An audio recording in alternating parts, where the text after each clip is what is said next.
This rivalry was as good as it got, a rivalry that spanned decades over several promotions. At first, it was the Prime Champion against the up-and-coming champion. The basic story being told in the ring as Briscoe is a legit amateur wrestler who wants out to wrestle Dory. However, Dory is able to keep up and seemingly outdo Briscoe, making him frustrated. The then champ got older and Briscoe was clearly the number one contender. Race became the bridge champion and Jack had his reign. Add Terry Funk and Jerry Briscoe, and you have the main event for the region for the next 15 years. Tommy Rich and Buzz Sawyer wrestled and brawled with each other on many occasions for almost 2 years. It was a feud that became bigger than GCW itself. Their last match is what makes the feud legendary. Known as the Last Battle of Atlanta, it was one of the bloodiest matches of the 1980s, and it was the first cage match to have a roof, which some say inspired Hell in a Cell. The 1960s saw a team called the Assassins take over the state whenever they were present.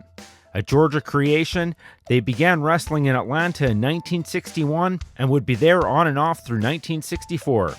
When they returned in 1968, Tom Renesto began assisting with booking.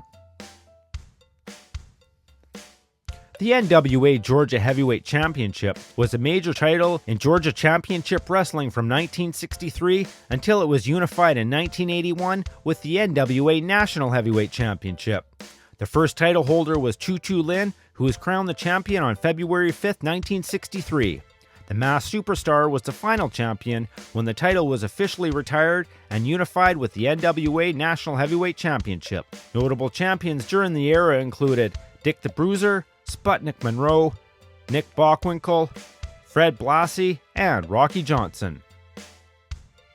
The title was picked back up in 1998 by NWA Georgia, which became NWA Wildside in September 1999 when it merged with National Championship Wrestling.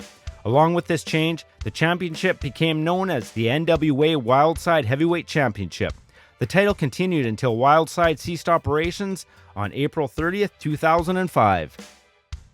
That was the untold story of Georgia Championship Wrestling.